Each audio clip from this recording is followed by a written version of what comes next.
Welcome to the Gamers Inn. Come on in, pull up a chair next to the fire. It looks like you've had a long journey. I'm your host, Jocelyn, and joining me, as always, is my co-host, Ryan. Hello, Ryan. Hello. It's a How are fine you? Sunday evening. I know, it feels weird doing this on a Sunday.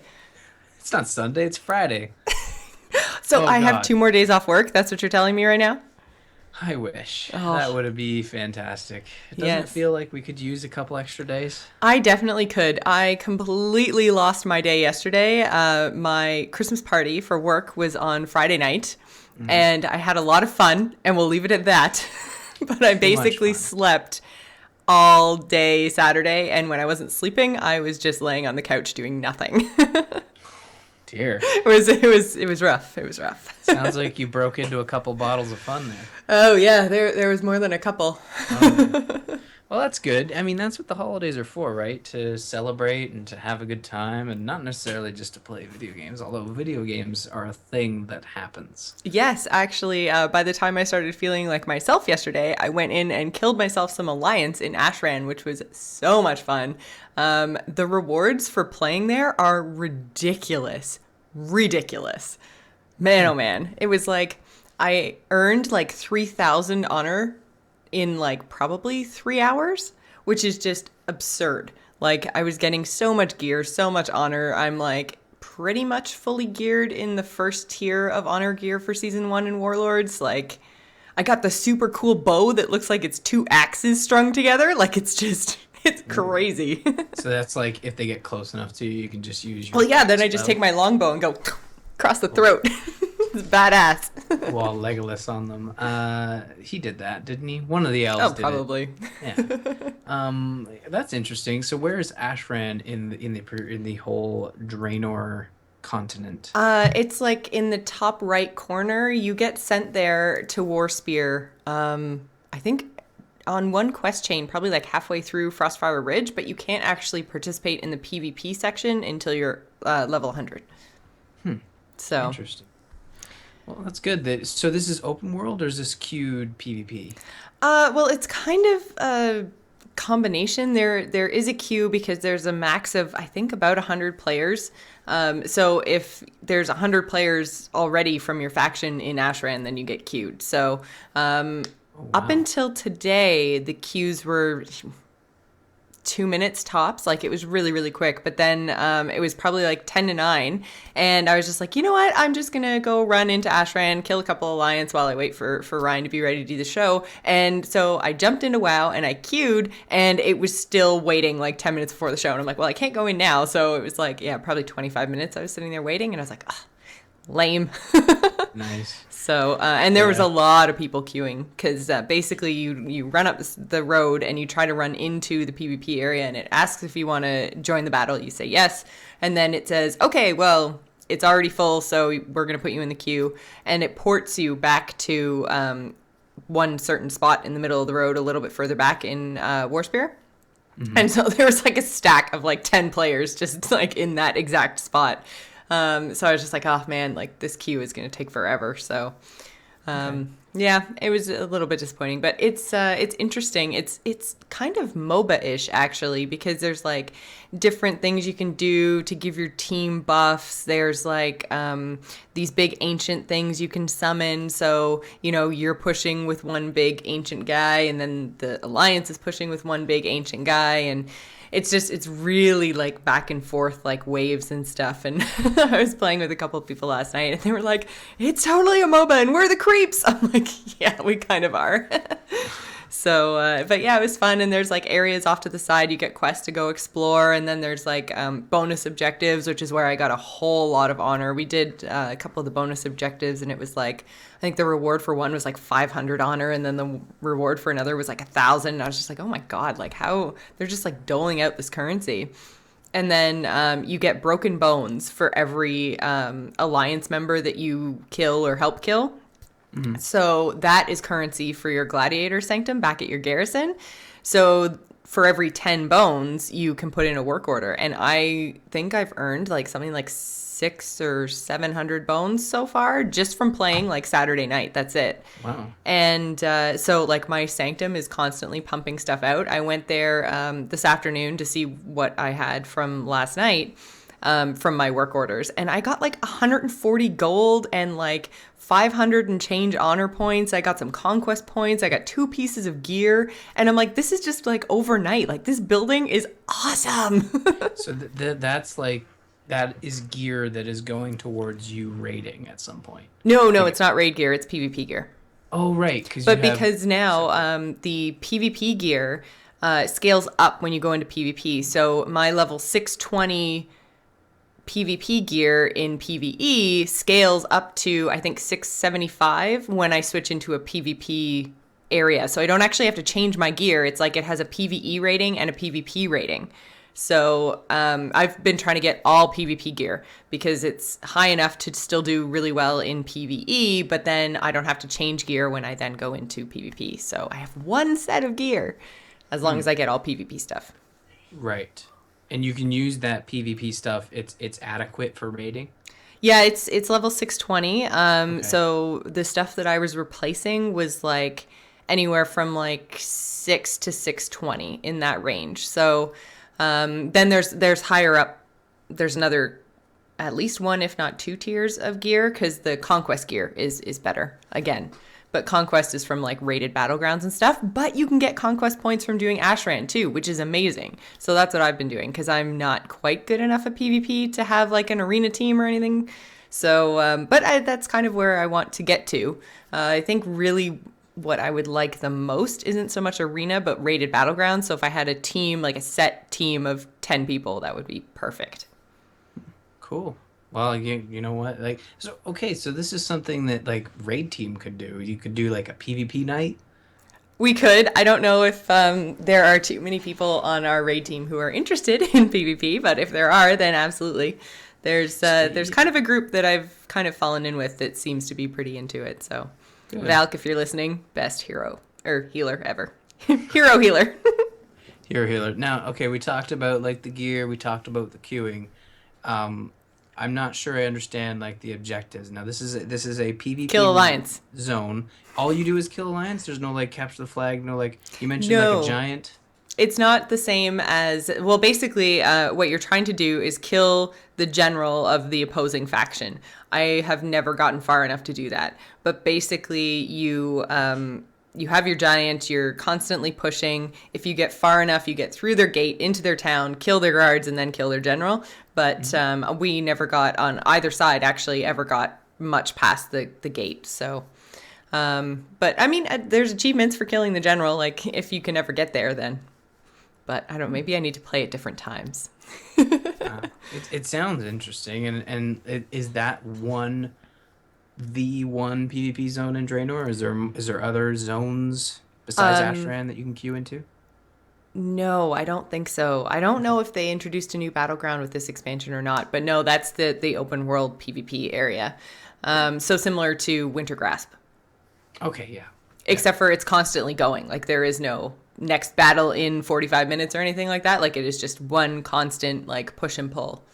That sounds much better, more immersive, you know, like rather than like, oh, they're setting up the next Alterac Valley. It's like, well, we gotta wait 5 minutes for them to set up the battle. No, Ashran is just constantly warring factions. Yeah, it's constantly going, and it's a little bit of a cluster F. There are 100 players on either side, give or take a few. And then there's all these different heroes spawning because there's like hero generals for the Alliance and hero generals for the Horde, and you can basically collect artifacts, which you do by killing opposing players and killing mobs in the world because there's also like beasts and stuff running around. And so you get these artifact fragments, and then you can buy things for your team. So you can, put your artifacts towards, generating heroes, creating portals, like doing all these things that help your faction. And so all of these different things are constantly spawning. So you have like your guards, you have your creeps, or like your hero guys, you've got your big, huge ancient guy, plus you've got 100 players. The amount of just spell effects, I had to turn my graphics down to fair because I got booted twice because like I had the like 2 frames per second, literally. And I was just like, well, I just died because I literally was looking this way, then I was looking this way, then I was looking this way again, and then I was dead. So it's really, really, really, really intense because you've just got so many people firing off so many things that you have to turn your graphics way down. Oh, interesting. But yeah, no, it's a lot of fun though. Sounds very hairy, and it sounds a lot more interesting than like, oh, let's play capture the flag. No, let's play capture the base, and like that gets old pretty quickly. This sounds more dynamic and more like constant. Like you jump in and the war is happening. It's not like you Exactly. jump in and it's like, oh, well, the flag's already been captured twice. We're gonna lose. Might as well wait it out. Yeah. Great. So yeah, it was a lot of fun. When I first got in there and didn't know what I was doing, just the push back and forth got kind of boring. But then I started playing with Garrett, and we were just kind of going around and doing the quests and kind of exploring the side areas. And you get different buffs for like if you're exploring the side areas and you're actually past enemy lines technically, depending on where the actual fight is going on, and like where the front is. So if you go like behind the front on the Alliance side, you get a buff and you get more experience and more, or not experience, more honor and more artifact pieces if you're behind enemy lines. And just all these kind of things that we decided not to read up on anything before we went in. We just literally jumped in and we're like, okay, WTF is going on. So but it's a lot of fun because then we were figuring things out and killing Alliance, and there were a couple times where we had fights where it was like 4 of them and 2 of us, and we still kicked ass. And then like there was this one mage that was trying to get away, and I'm like, oh no, you're mine, kill shot. It was awesome. And then I got an achievement too, and I was just like, yes.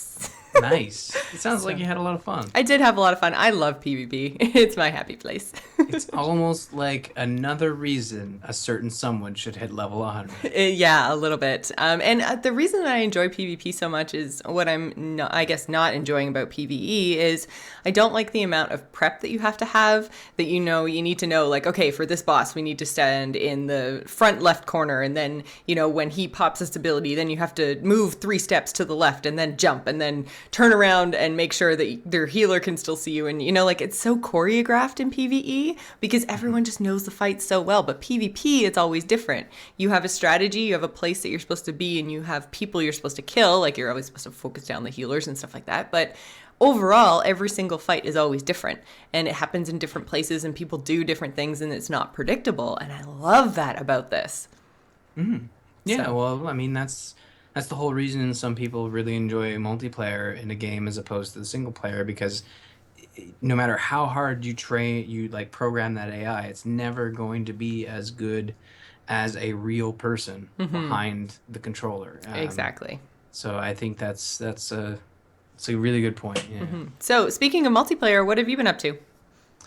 I booted up the Dragon Age Inquisition multiplayer today, which was fantastic. Alongside the Mass Effect 3 release, they had multiplayer, and we were all like, "Oh God, they're adding multiplayer. That's not good." And it was one of our favorite things about. It's still one of our favorite things about that game. I think we are constantly going back to it, and I was hoping the same thing would be with Dragon Age, and it's pretty solid. It gives you an opportunity to enjoy other classes that you might not be playing as. Like similar to Mass Effect, you're starting a 100-hour journey, picking one class at the very beginning and sticking with it. And it's the same for Dragon Age. So when you get into multiplayer, it's like, here's 12 classes, all 12 classes I think that you can play in the single player game. They lock you down to 3 right from the beginning because you have to unlock the other ones. And the way you progress is you pick a dungeon. It's all randomized. We did 2 of them. I was playing with Vethraf. We recorded some video. I'm hoping it will get another video of it just to kind of give people an idea. It's a pretty beefy game, so recording video of that thing is tough. So we were playing in the Elven Ruins, and what it is it loads up. There's 5 I don't know. It's not waves. There's 5 sort of segments. So it's not like a horde mode. You're playing in a party of 4, but you're progressing through the level as opposed to standing in one area and just shooting dudes. Okay. So you're progressing through a dungeon. So it's kind of like Mass Effect when the waves had like objectives? Like things you had to do specifically to progress? Yeah, yeah, that's a really good way of putting it. You'll start off in an area and it says, okay, go to the quest marker, and you'll walk towards the quest marker. And as you're walking, you'll hear a voiceover like, I sent a team in to, check out this place, and they'll report back soon. They're my top men and Okay, so women. just before you go much further, you hear Mhm. voiceover? So Yeah, it's Dragon Age, isn't that like Dragon Agey, like medieval stuff? Like it's not like you're in Mass Effect and you've got like a comm in your ear. Like how is this guy? Is it a magey thing? How is he talking no, to you? no. What it is it's more like it's not like your character isn't hearing it, like you as the player are hearing it. And the way they set it up is that Oh, so in it's like Dragon it's Age, full on breaking the whatever it is, fourth wall no, or it's but narration. It's not breaking the okay. fourth wall. It's like what's happening is in the main game, as the Inquisitor, you have your war table. Think of it as like your garrison. I love that you If just change everything in WoW terms so I'll understand. I'm making sure that you're following. You have a war table, and you can pick specific quests, and you open up the quest, and it says, "Oh, we need you to go here and kill this dude." It's like, perfect. I'll send my agents to go kill him, and you in the multiplayer, you play those agents. So when you hear that voiceover, that narrative voiceover, it's what you would hear while like in the main game when you say, "Okay, let's do this quest." One of your advisors will say, yeah, that's great. I'll send my best team. So you're hearing that narrative in the multiplayer and setting it up. And that's about as far as it goes in terms of bringing the single player and multiplayer together.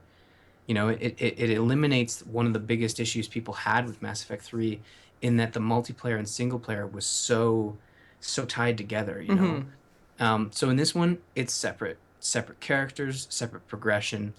Um, and as you progress through the level, there'll be little bonuses like, oh, we found out that this really tough dude is in the area. Send word to the team so they can kill him, and you'll get some bonus gold. And there's three different types of classes. There's warrior, mage, and rogue.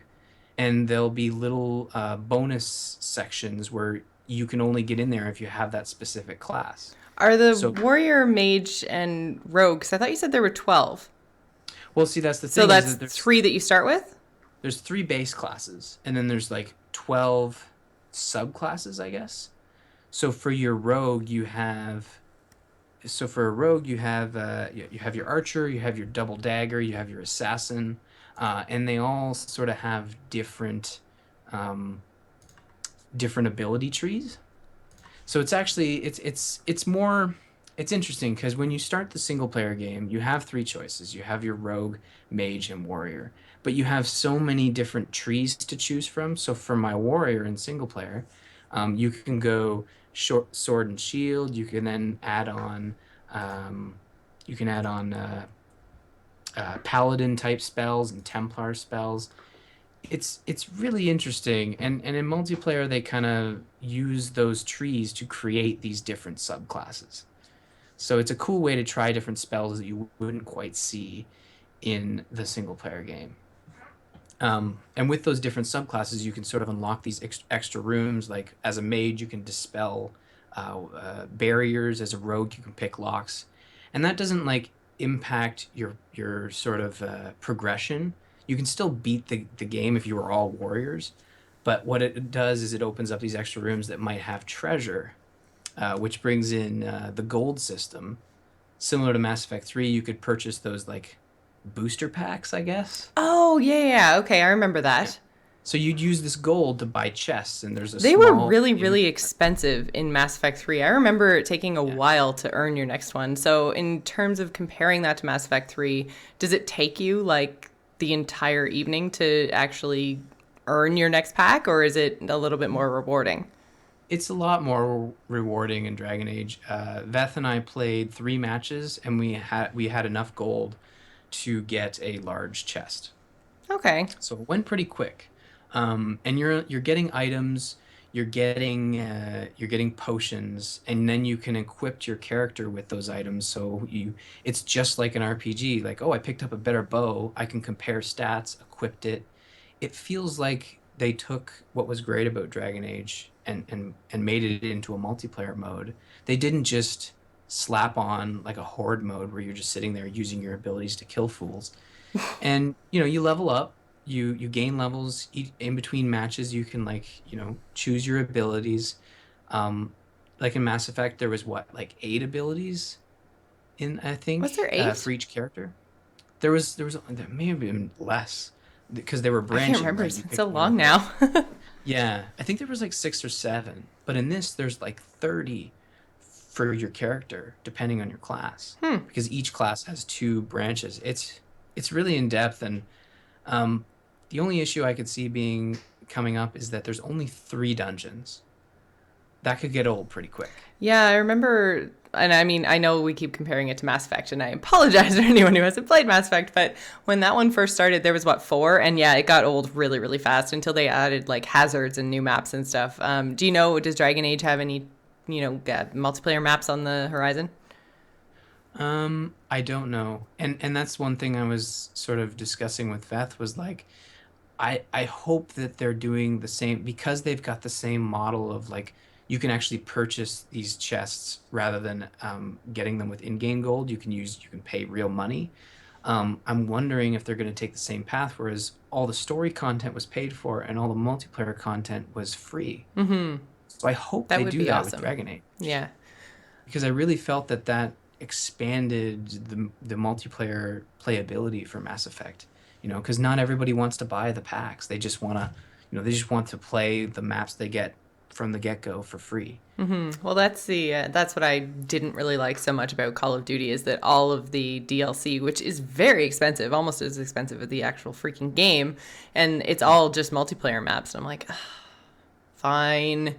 Like, I don't play that much multiplayer, so I'll probably just buy specific packs that I want to try. But yeah, that sucks. Yeah. So much better when everything multiplayer is just provided. Because then you don't have to worry about, like, if I want to jump in and play with you, then I don't have to be like, oh, wait, what pack do you have? Well, I don't have that one, and it's an extra cost and all the rest of it, and blah, blah. No, if I want to play with my friends, jump in, perfect. So, but in terms of your single player, you're not having such a great time, are you? or I have that's a lie. You were having a great time, but it's not as good as it could be.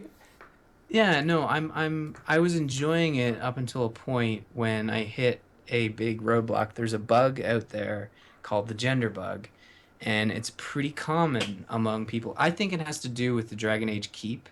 What it is that you will load into the game, pick your character race, class, sex, and I picked a male. I wanted to start this thing off, proper role play and all that, and I'm a dude, except he can grow facial hair. And I get in, and the first thing I hear is someone call me my lady, and I'm like, that's weird. The next day, and I So just keep wait, moving this on. was happening right from the beginning, and you just didn't pick up on it? I picked up on it after a while, but I figured it was just like I Googled it, and they're like, oh yeah, just restart. It's fine. It'll go away. And I thought, I don't want to restart because I don't know if I don't want to restart because I don't want to lose my couple hours of progress, right? So I didn't. And because when I Googled it, they're like, oh, it's just a voice thing. It's not a big deal. It's just dialogue. It doesn't affect your story. Well, 30 hours later, I'm sitting there and as you are with the BioWare games, you pick your romance. You know what character you want to sort of go after, right? Not go after, that's the wrong word, but sort of develop a relationship with. And I had, and this character so happens to be a person who does not want to have relations with a female. Everybody thinks I'm a female in the game, right? Yeah, it's funny. It's funny until you get friend zoned by one of your favorite characters in the game. You're just like, oh, Oh. it was really sad. And so I Google it, and like the people are like, there might be a patch, there might not be. there And might I'm not like, be, so well, you might have put 30 hours in and you're missing out on. Well, and I mean, I don't know. How big of a deal is it for you to miss out on romance options? Is that a huge part of the game? Because I mean, in Mass Effect, if you missed out on it, it was just kind of like, whatever. You had your bro moment with Garrus on the roof of the whatever, shooting frisbees or whatever you did. I can't remember now. But I don't like, know. is It's it a really big deal if you miss out on the romance in Dragon Age? it's not a huge deal, but I don't know. For me, it's part of the story, right? Like you're in this your band of brothers, you're there, you're having fun, you're saving the world, and you get closer to one of them than you normally would. Like the same thing happens in when you as a player are playing the game. Like you get closer to a specific character, Hmm. and I don't know. It's really interesting to see that story progress. Um, Chat room is saying that you should romance Sarah. Is Sarah potentially someone you could romance who would be interested in ladies? Sarah is swings both ways. Ah, ah. I think maybe you have to be an elf for Sarah though. Oh.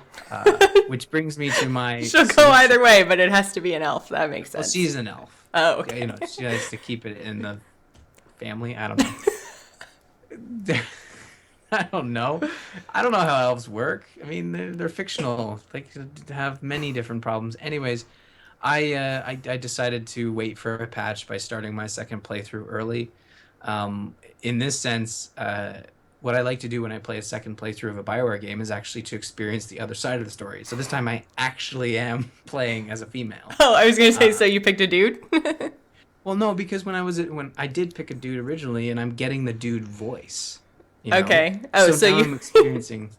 Oh yeah, that's the other maybe thing too. maybe you'll get the bug again, and you'll get to experience the male playthrough with a female voice, and it'll be fine. No, because it's see, no, because I've made sure like no everyone's calling me by the proper sex. It's fine. Oh, okay.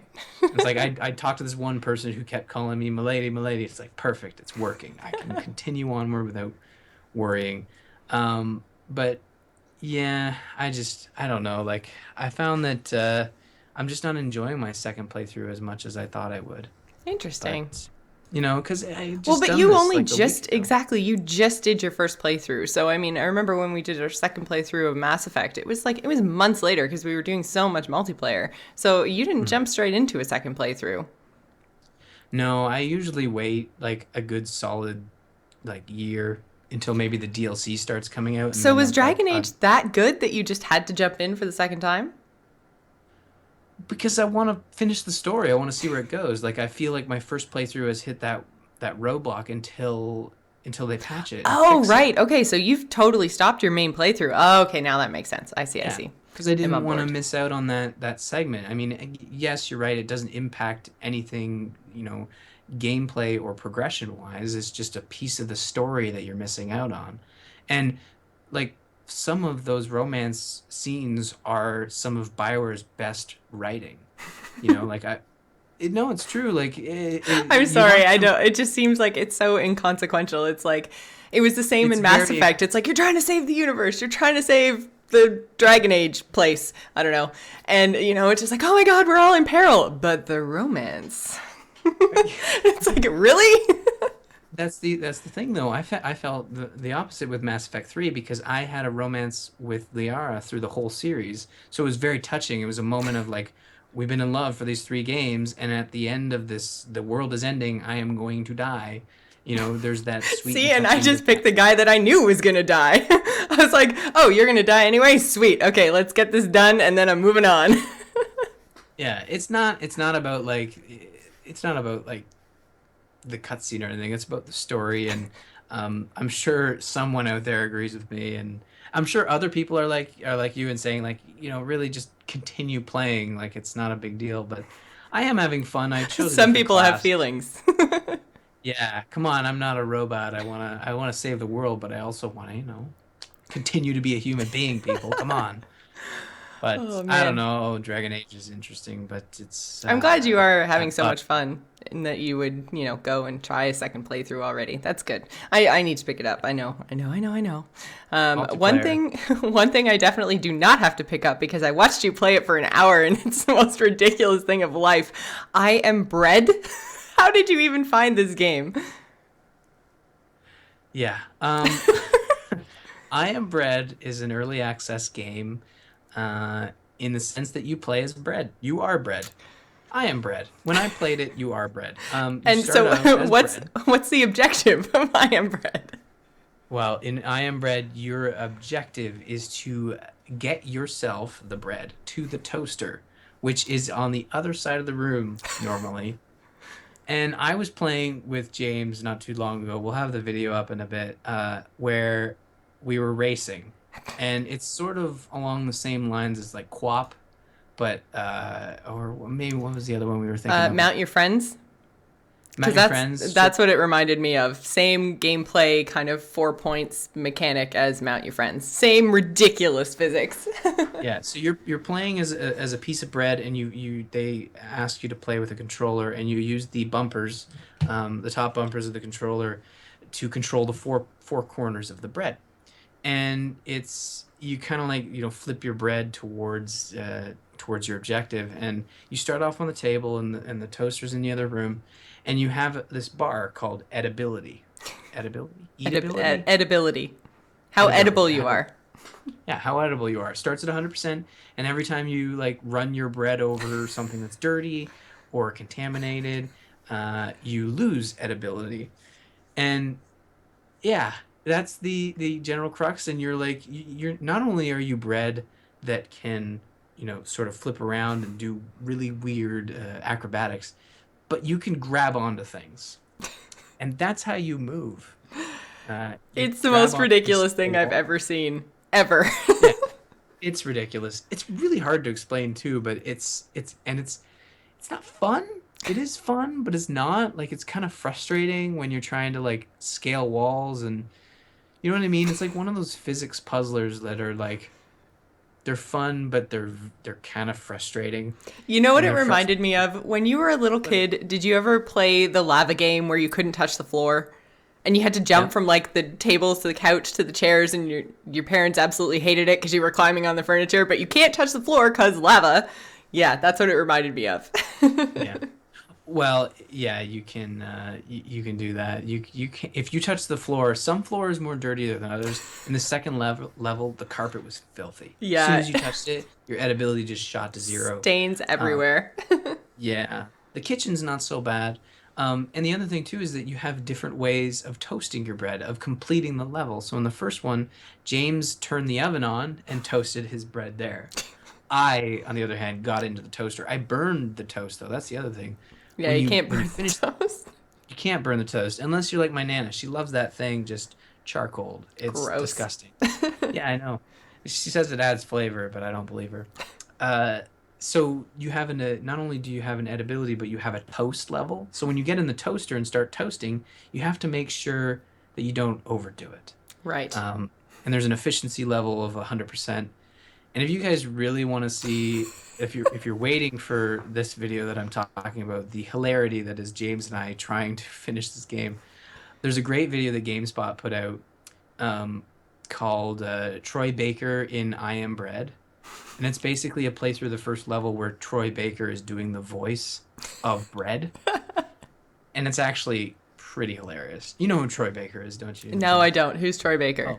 He's the guy. He does a bunch of voice acting. More recently, he did the main character in Shadow of Mordor. Oh, yeah, okay. Yeah, he's up there. He's like the Nolan North type kind of thing. Um, but the cool thing is about the second level is that there's no toaster. So Jocelyn, how do you toast your bread?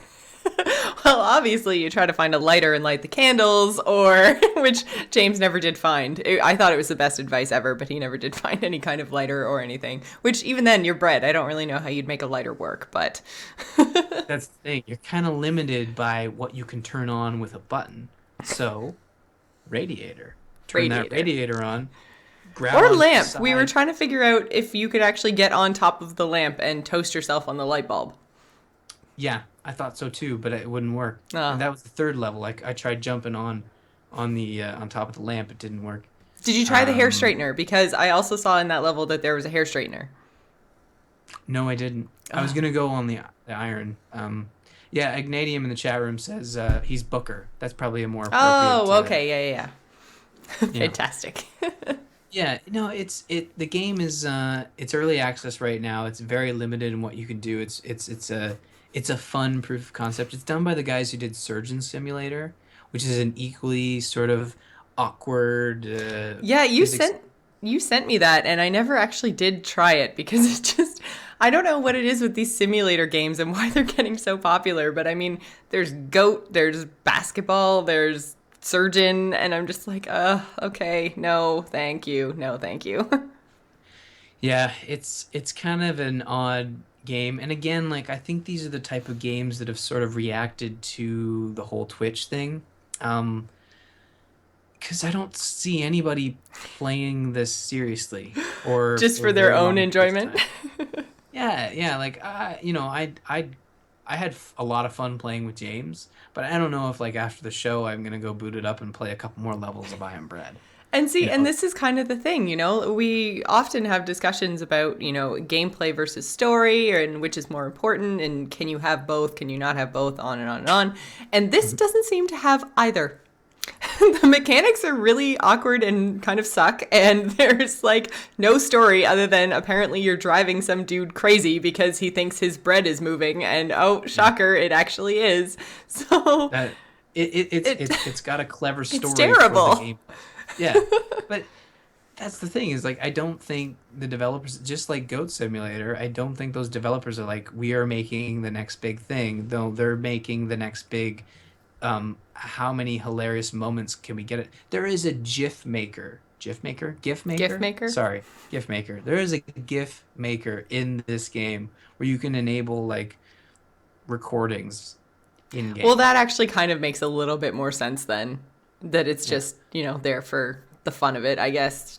Well, Yeah, we were playing for an still hour, weird. and near the end, I had one moment where I was on a shelf, which who keeps a skateboard on a shelf? Rode the skateboard down onto the lamp.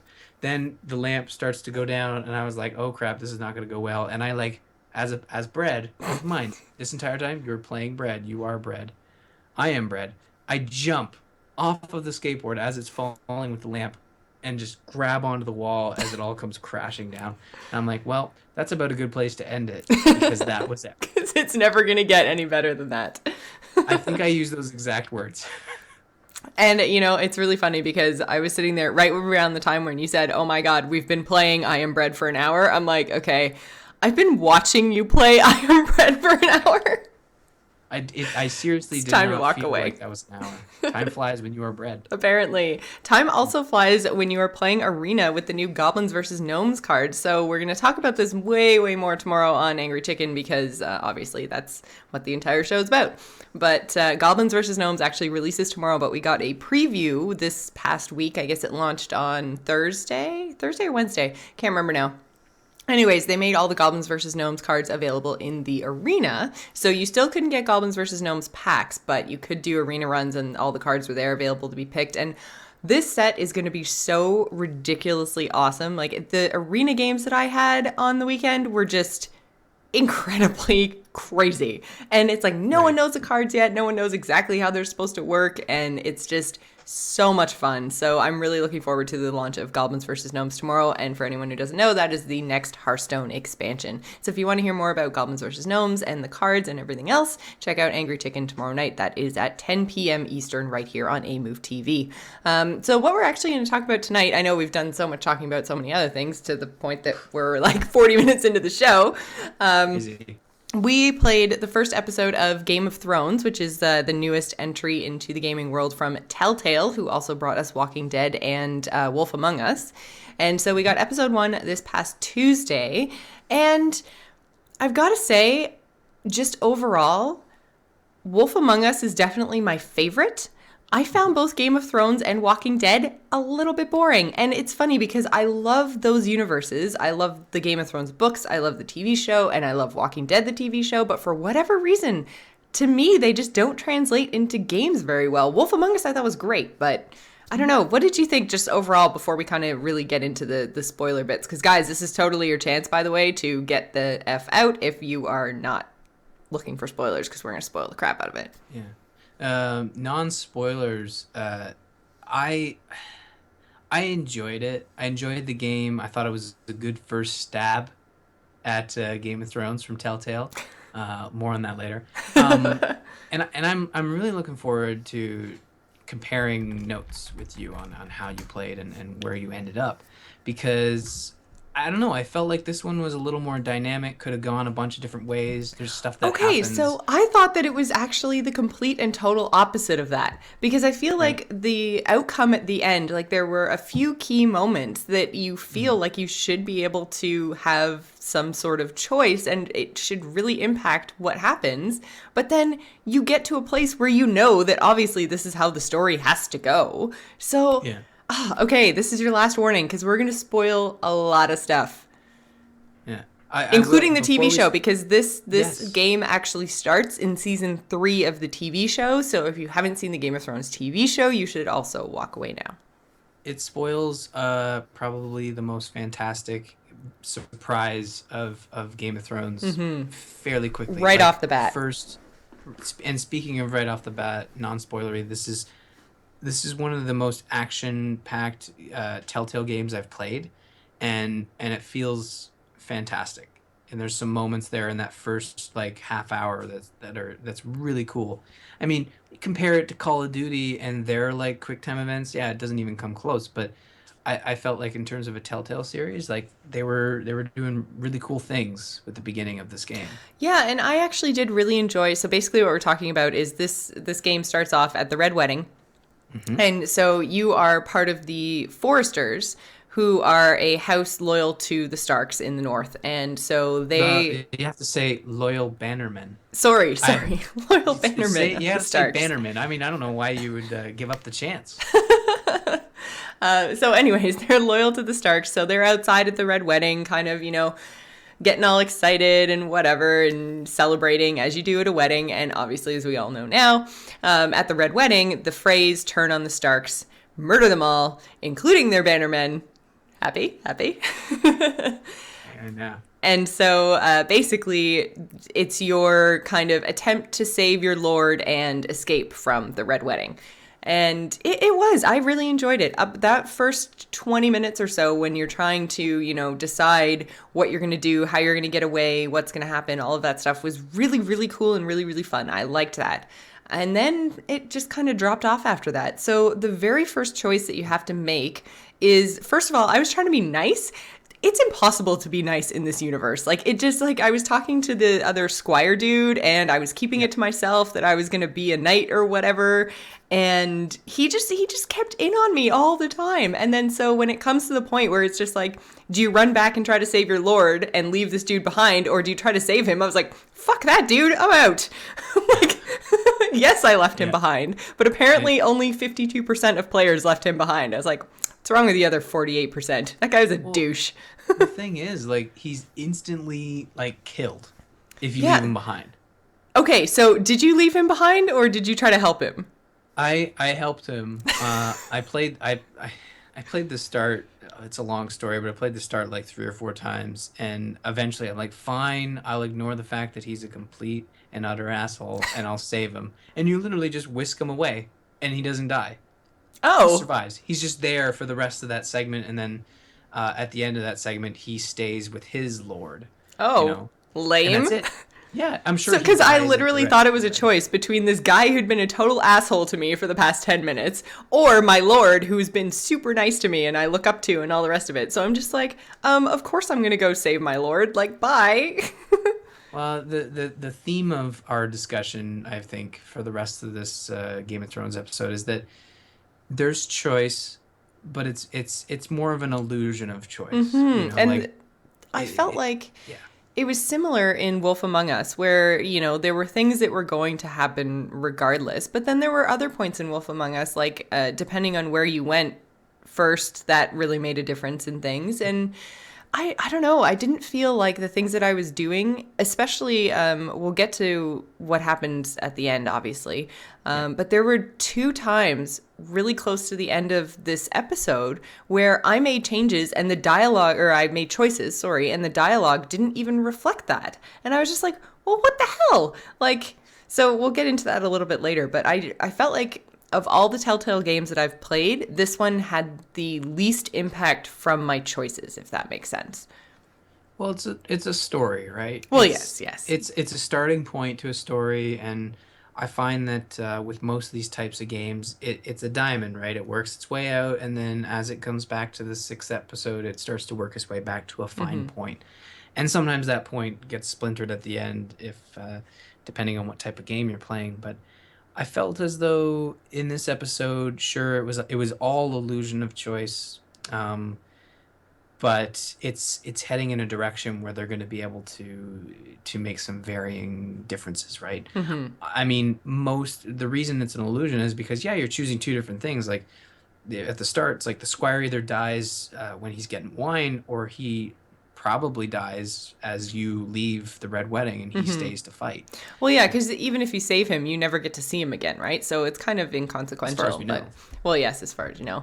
So the next kind of place that you go after that is back to your home, essentially, because you're playing as this squire guy, and you go back to your home. You find that there are Bolton's men at your farm. They've killed your sister. They've stabbed your father and he's dying, and you have the choice of basically what do you want to do. So I kick their asses because I'm badass like that, and apparently that makes House Bolton quite mad at you. And there's no difference. I mean, I walked to my father and ignored them, and then it's the same dialogue. He notices like you're that Forrester squire, as opposed to when you take your sword and be like, I'm going to fucking kill you. Yeah. It's the same outcome, Yeah. like and I think the big difference with this segment is after your sword fight, which when he called me a pig farmer, I was like, well, I am going to show you that how right you are. I grab a pitchfork and skewer a little bugger. Um, but at the point where you have a choice to show mercy or kill the second guard, I feel like that makes an impact on the story, but Okay, only in so dialogue. did you actually kill him or did you show mercy? I showed mercy. Oh, so did I. And the whole rest of the time, I was like, well, if I'd killed that guy, would I have not had any of these problems then? Because no one would have known what happened? Like, Well, is it because I showed mercy and he got away that then everything else that happened? well, the one guy always gets away, right? He gets on his horse and leaves and says, "I'm gonna tell on you," Oh, I and forgot about that guy. Okay, so and it's I not the think mercy guy. yeah, and in dialogue, it's like, well, he killed one person as opposed to he killed two people. So, but the outcome's the same. It's not like you stay there to face judgment of the Whitehills. You get sent to the wall. Yeah. Which, I mean, is an interesting way. And I've got to say that that is the thing that gets me most excited is because the wall is my favorite place and everything that's going on there with Jon Snow and everything else and the Stannis Baratheon later on when he comes. I really like the Beyond the Wall stuff. And so I'm really excited at the end when they show you like next episode and there's like the wall and then it shows Jon and I'm just like, yes, okay, like this I can get behind. This stuff is really cool. But yeah, I don't know. You just send the guy to the wall and it's a good way to get us there, but at the same time I was just kind of like this doesn't really make any sense. Well, it doesn't make any difference either, Yeah. as we'll get to. But this is where it starts to showcase the interesting part about Telltale's releases. Not only this one, but with Borderlands, they're experimenting with multiple character viewpoints. Um, Yes. so you're playing next. You find you're playing as the new Lord, Ethan. Who's like what, 10? 12? Yeah, he's He's like little. He's well, as is typical fashion in Game of Thrones, there are one of their main sort of story points is like, oh, look at this. This guy's super young and thrust into a role that should be only handled by adults. Like, and that creates an interesting dynamic. But Telltale still gives you the option to be an adult as opposed to actually being the 12-year-old that you are. Yeah. It's interesting. Like the way I played it very, very regal and very understanding of what my new role is, you know. But I enjoyed the character switch. Um, I found I did not like Ethan. I felt like he was kind of a pushover. See, And I I guess didn't really play him as a pushover. I think it depends on what your dialogue choices are because I didn't necessarily get that. I think that they kept going back to how it made me seem weak that, you know, somebody made a decision to send the guy to the wall. And I was just like, I didn't even know my dad was dead at that point. So how does this reflect on me at all? Like, yeah. so I don't know. I didn't really enjoy the character switching, mostly because when we switched over to the girl, his sister, who's in King's Landing, Mira. I think it's Mira, yeah. all of that politics stuff, I find it really, really interesting in the TV show and the book. But then trying to navigate it myself, I just found it really frustrating. And I was just like, Yeah. this is going on for a really long time and I don't really know why. And, I'm doing things and asking things that I wouldn't really do. And, I always felt like I wanted a fourth option and the options that it gave me weren't the things I wanted to do or say. So that was my big problem was I was just like, oh, this is really boring and I want to go somewhere else. Like I want to do something else. So It was I agree with you. It was the least interesting part of this episode, and I think it was a combination of it's really tough to do that political stuff well, where it's just like uninteresting dialogue of the queen being the worst person ever and Dinklage being like, oh, and isn't again, she a nutcase? yeah. Like I felt it was a great excuse for Telltale to be like, okay, we have the HBO franchise. Let's get Peter Dinklage. Let's get the Queen in there, and the voice acting was all right. Yeah. I still think Dinklage wasn't that great. He takes some voiceover lessons. He has the same problem in Destiny, but the Queen was fantastic, and I think it was a really cool way of showing just how tough it is for these lower houses when they're sort of shipped off to be, what is she, a housemaiden, a handmaiden? Handmaiden, yeah. Yeah, and she's a handmaiden for the queen, who is, of course, Joffrey's queen. He makes an off-camera appearance, let's say, but yeah, it was really odd, and that What one felt the weakest to me. It Yeah, was and like what I she really got a didn't letter like to. about that one is basically they build it up so that it shows that you're just this, bestie of Marjorie or whatever. And before you walk in, she says, you say whatever you have to say. And, it just, say one thing, but think another, whatever you think Cersei wants to hear. So that's what I did. And then every single time I made a statement or a decision, she would give me this funny look. And then it would pop up and say, Marjorie will remember that. Marjorie's feelings are hurt. Marjorie this, Marjorie. And I'm like, but you told me to do this. Like, Yeah. clearly, I don't actually want to bend the knee to Joffrey because he's a little douchebag. Like, but I have to say these things. Otherwise, she's going to literally shoot me in the face with an arrow. Like, Yeah. I was just like, it felt like I couldn't win in that scenario. And I mean, I know that Telltale's games are telling a story and they're not necessarily a win or lose scenario. There's a whole bunch of different paths you can take to get to the same place. But at the same time, it's just like, I know what I should say here, but it's not giving me any kind of satisfaction. I don't feel like I did it right. And I know everybody's right is different, but still, I knew where I wanted to get. And when I was choosing the conversation options, it wasn't getting me where I thought it should. So that was a little bit frustrating. Yeah. So I can see that. yeah, it's just one of those things. So I mean, like that was my least favorite part. And then so I mean, obviously, I swore loyalty to Joffrey. That was the big decision in that whole section of the story. What about you? I mean, were I you swore rebellious? loyalty to Marjorie. Ah, interesting. Did that change anything? Was she happy? Did Cersei throw you in a dungeon?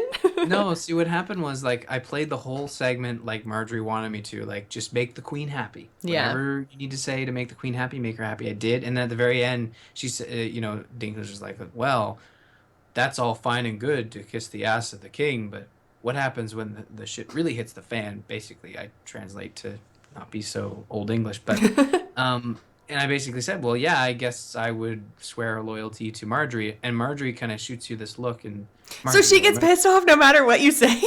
Yeah, she gets pissed off no matter what you say, but right after that, it's all your choices of dialogue are just like make Marjorie happy again. I mean, I'm sure the queen, was upset by what I said, and Well, see, for it me, basically, I said everything that I thought that the queen would want to hear. So, I swore loyalty to Joffrey. I said we'd bend the knee to Bolton and all the kind of stuff. And she's just like, you'll say anything to make me happy, won't you? And I was like, God damn it. Like, again, I can't win. Like, she gets all pissy because I'm saying what I'm supposed to.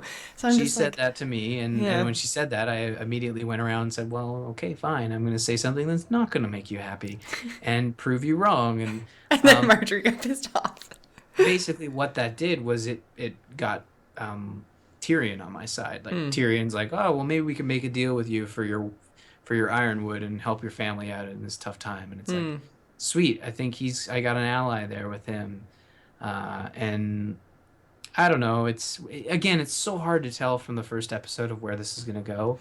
But I I, felt like in Wolf Among Us, after the first episode, I was so excited and ready for the second episode. Like, I wanted to play that the whole way through, the whole time. I was super stoked. This one, I don't know. I could take it or leave it. Like, I don't know when the next one's coming out. I'm kind of okay if it takes months. I I don't am need it too. right now, you know? I'm not super duper like I can't wait. Like Walking Dead was the same way. It's like, all right, that's episode one. Episode two will come around the corner. And with this, it was, and I can't believe that Telltale. I remember a year ago when they announced Game of Thrones, Telltale, and we had this discussion. It's like, I really hope they update their engine because Yeah. it's terrible. I think And that that's also part of it because I think I must have had anti-aliasing on or something because the edges of all my stuff were like it was awful. I couldn't oh even no, it's tell. that's their graphics. That's the way it's supposed to look. It's supposed to be like that pastel-y Skyward Sword sort of like watercolor art. Oh, well, yeah, Yeah. but even then, I don't even think it was that. I think it was just, yeah. I'll have to take screenshots and show you because it looked really, really, really funny and not in an artistic choice way, in a like the game is broken way.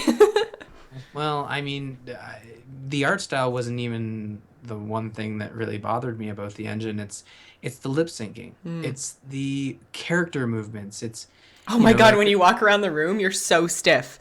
yeah, it's like a mannequin doing the robot, and the lips is like blah, blah, blah. Sometimes it won't even move, and I'm like, why does this just why does these Telltale games review so well? Yeah. Like you look at Polygon, they gave it like or IGN. A lot of places gave it like very high scores, and not one of them mentioned the technical like the engine. It's all about the story. It's all about the choices. It's all about you utilizing the franchise to its best abilities. And you look at other reviews, and it's like, yeah, the engine was just terrible. It's like, does the story really make up for the fact that this game is kind of last gen? Yeah, and I feel like the story in general and possibly the universe in general, George R. R. Martin tends to create a lot of characters. You know, there's a lot of houses, there's a lot of people in those houses, and because of the high death rate, you get to see a lot of those different characters in different houses. So I might just be a little bit burnt out on Game of Thrones in general. I didn't think I was because I really enjoyed the season last year.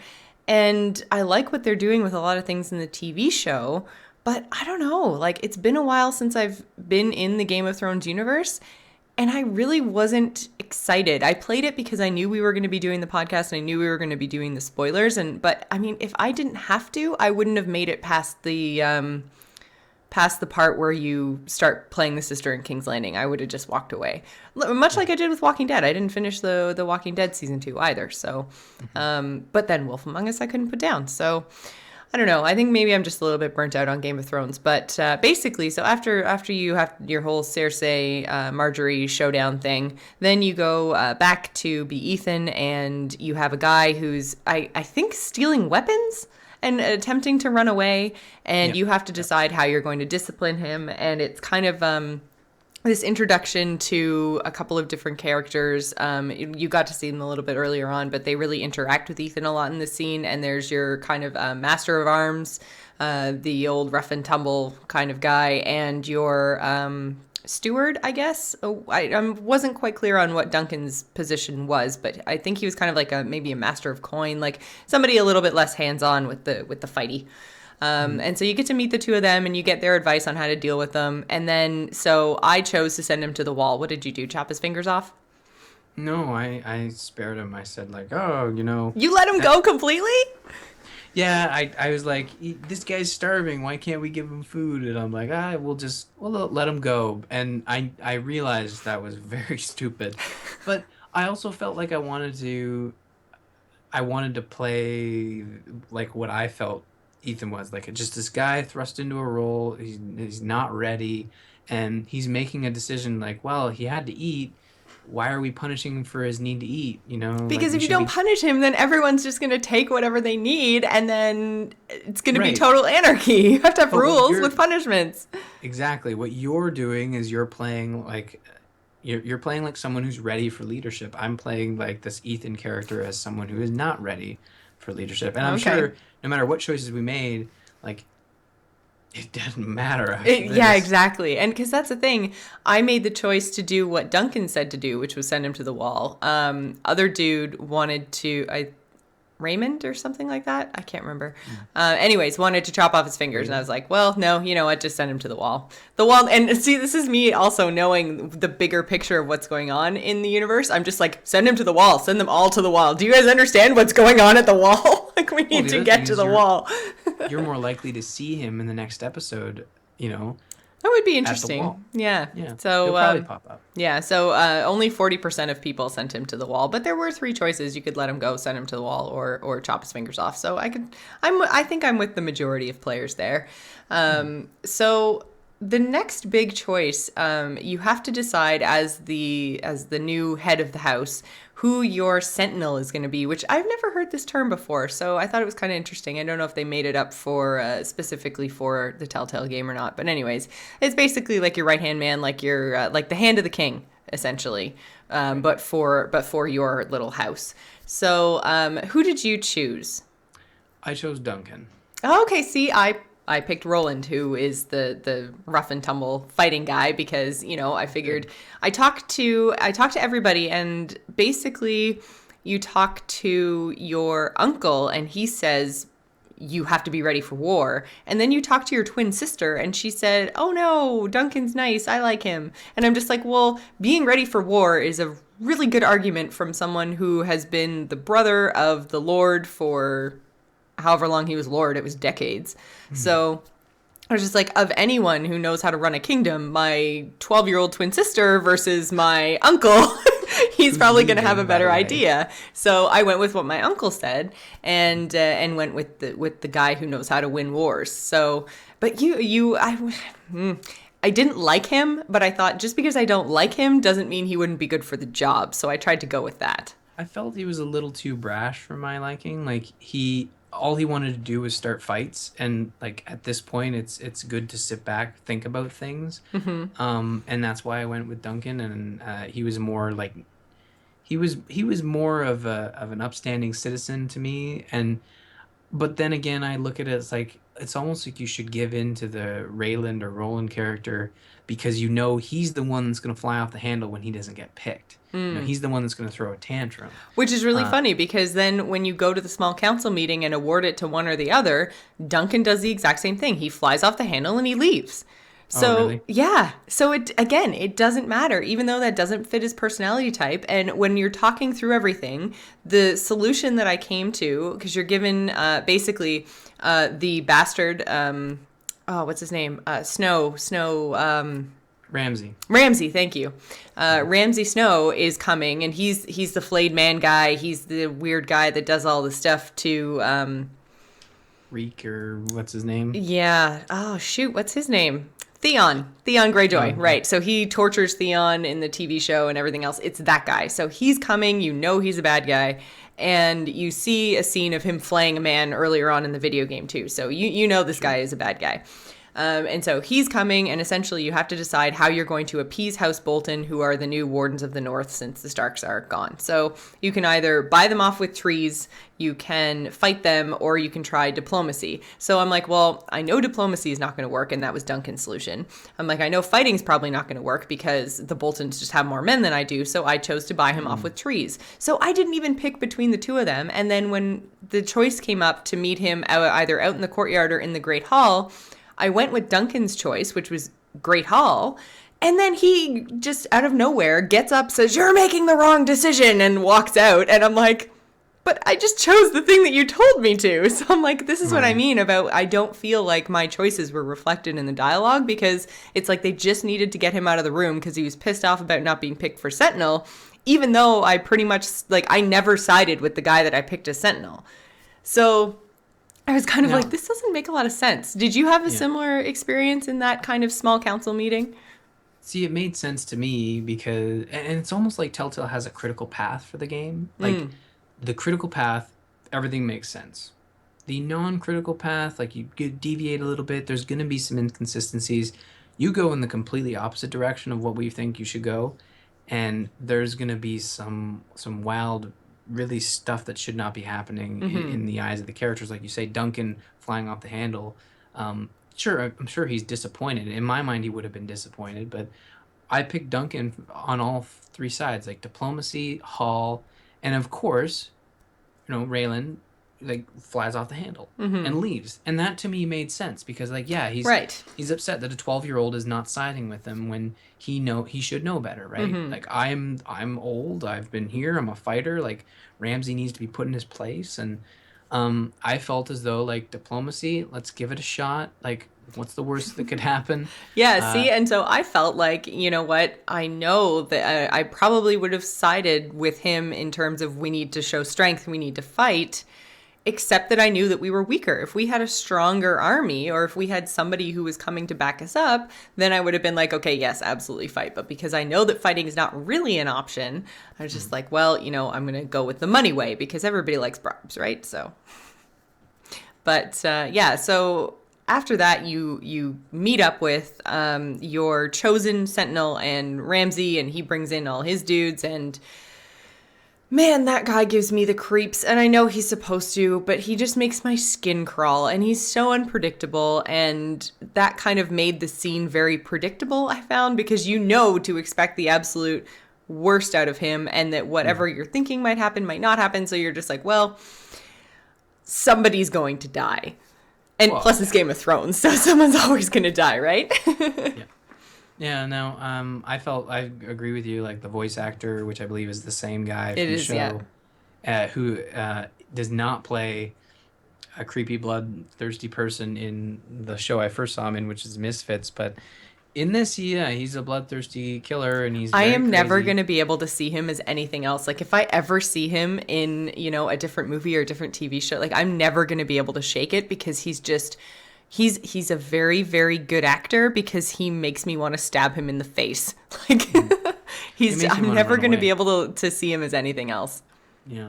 He he comes in and he's talking in diplomacy, but instantly he has dialogue that shuts down a reason for choosing, say, to meet in the Great Hall. He says, "Don't think by inviting me into the Great Hall, whisking me into the Great Hall. I didn't notice that you had like zero army out there and that Hmm. your place is in shambles. Like I noticed these things even though you tried to rush me past it." Yeah.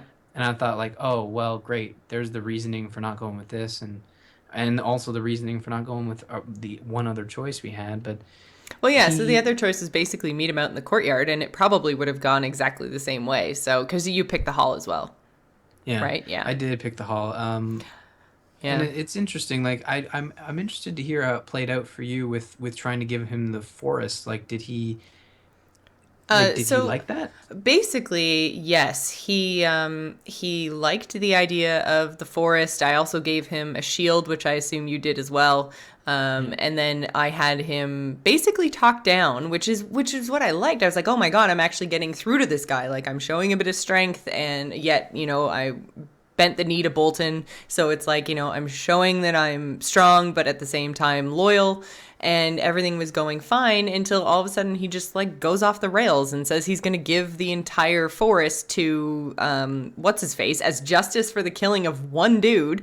And I'm just like, okay, this is really like this is out there even for this character who's supposed to be insane, right? Yeah. So I'm just like, okay, you know what? I'm kind of done with this game, and or at least with this episode. Like I was just like, can we just wrap it up now because this is enough? And then he just goes crazy over my little sister, and I'm just, or I guess my twin sister, and so I pulled my twin sister away and was just like, okay, dude, like enough. And then he stabs me in the throat.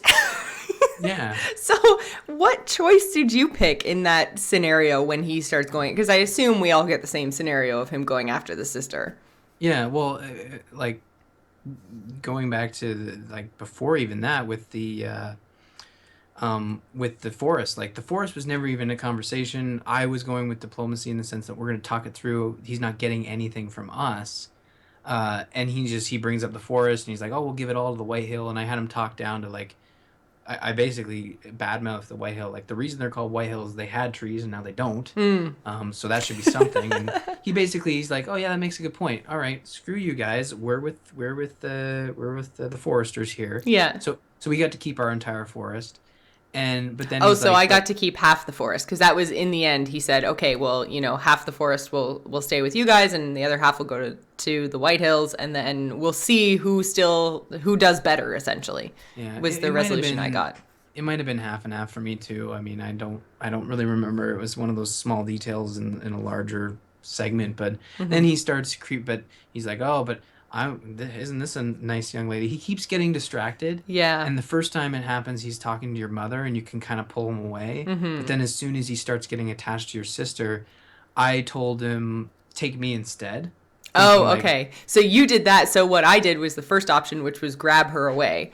So, yeah, yeah. and I said like basically like, well, if you need a hostage, take me. I'm the Lord. I'm more valuable than this little girl.